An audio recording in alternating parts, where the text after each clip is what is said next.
This is my little girl. Oh, look at her. She's so small. I love you.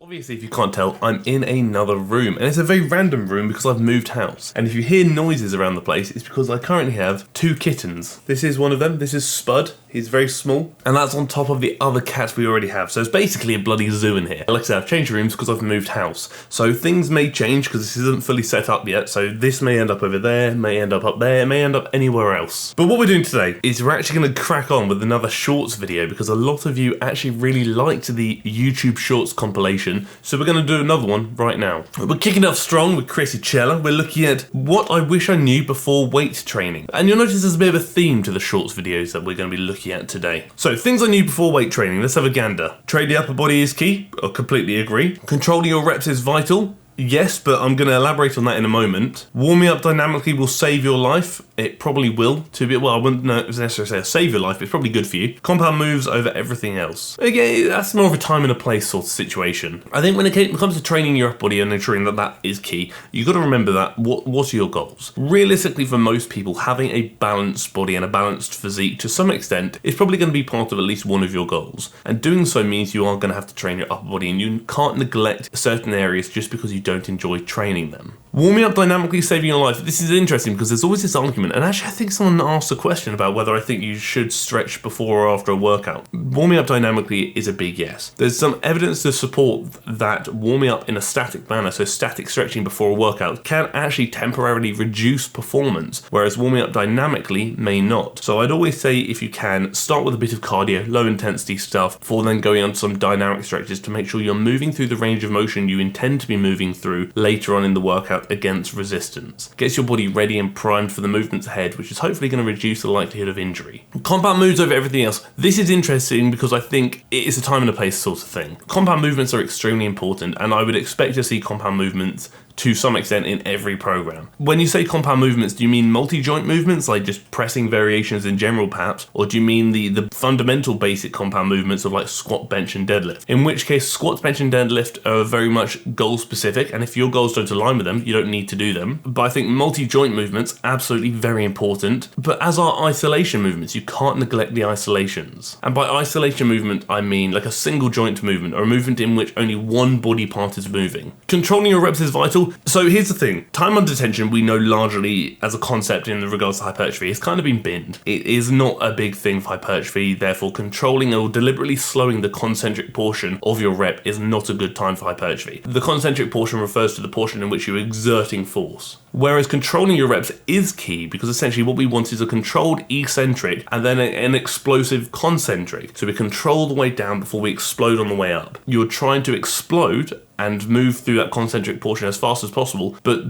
due to fatigue, the involuntary slowing is occurring, therefore you have a better time when it comes to hypertrophy. But yeah, control is key, because if you don't control yourself, you're probably going to hurt yourself, probably going to injure yourself, and that's a bad time. Trust me, I've done it many times before. And as far as I'm aware, I believe the majority of injuries actually do occur during the eccentric portion of the rep. Growingannanas, have you made any of these mistakes? See the theme here? Worst things to do before a workout, let's find out. Static stretching, agree, I mentioned this earlier. Before a workout, we should warm up with dynamic stretching, yep, literally just mentioned that. Don't eat big heavy meals. Yeah, no, I back it, because again, a lot of your energy at that time is going to be invested in digesting the food you've just consumed. You're probably going to feel quite lethargic and sluggish, therefore you're probably actually going to reduce your performance because you feel a bit poop. Don't nap for more than 30 minutes. I think the whole kind of napping thing is up in the air, in the sense that how long you should nap for, people say different things, but you don't want to nap for so long that you almost go into like a sleep cycle. I don't know about any of you, but have you ever done it where you've napped, not set an alarm, ended up napping for too long, woken up and just had no idea what day it is? You're delirious, you look around, you don't know where you are.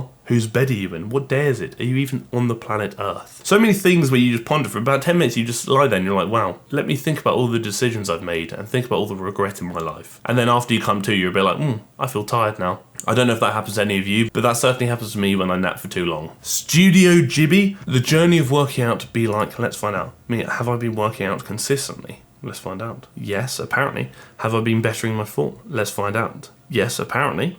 Am I going to see results? Uncertainty. Interesting. Confusion. avoidance. When am I going to start seeing results? More uncertainty. A cat has just jumped on my lap. This is my little girl. Oh, look at her. She's so small. I love you. She's very needy and it's really sweet. Lower back pain, that's me. Progress is never linear. You're going to have good days, you're going to have bad days, you're going to have good weeks and months, bad weeks and months. The progress is never going to be a straight line. Ups and downs. But the thing to remember is training is one of the few aspects for most people where you can directly control the progress that you make. So if you're not seeing results, in a lot of cases you can do something to hopefully change that. You can eat more specifically for your goals, you could sleep a bit better, you could work out a bit harder. There are things you can do to hopefully improve the results you're seeing. When it comes to lower back pain, that's something I know that many of you do suffer with, or something I have suffered with myself and actually currently do still suffer with. But at the end of the day, if something hurts, there's usually a reason. Or you may be overdoing it, because sometimes less is actually more. Sometimes you may actually experience better results working out less frequently, giving your body the opportunity it needs to recover and heal, and increasing the quality of the workouts you are performing, even though you're reducing the frequency of them. So there are things to consider and things you can do, but I'm a big believer in sometimes less is more, and that can come to volume, that can come to workout frequency, that can come to so many things. But one thing it doesn't apply to is sleep. Less is never more with sleep. Remember that. And that's rich coming from me because I don't sleep enough. But do as I say, not as I do. Melissa, why you aren't seeing results in the gym? 3 reasons. Okay, let's go through each of them one by one. No muscle-mind connection and trying to get through the workout quickly. Trying to get through the workout quickly, yeah, I do actually agree with that, because essentially there is actually evidence supporting how longer rest periods could actually yield better results, especially when considering hypertrophy, than shorter rest periods, which actually goes against the previous bro science that was floating around the industry for many, many years. So my muscle connection, I have mentioned this, I won't go into too much detail because I have mentioned this before, just understand that you should never sacrifice intensity and quality for the sake of getting a better sensation, provided your movement quality is already adequate. Taking too many breaks in between exercises, text friends, or be on social media. I mean, in fairness, this kind of goes into what I mentioned earlier. Actually, too many breaks, it depends what you mean by that, but longer rest periods can be better. For me personally, I rest for at least 3 minutes depending on the movement, sometimes even more than that. If I'm doing like a bicep curl, it'll probably be 3 minutes. If I'm doing something like a hack squat, for example, it probably might even be at least 5. You rest for as long as you need to rest until you're ready to go again. So let's say I'm doing a squat. Have the local muscles recovered, so have the quads recovered, have the synergistic muscles recovered, so like surrounding muscles, so maybe the glutes and whatnot. Has my cardiorespiratory system recovered? Has my heart rate slowed down again? Am I breathing better? And am I psychologically ready to go again? Am I mentally in a good state to say, you know what, I'm going to do another set now? If you can tick all 4 of those boxes, then you're probably ready to do another set.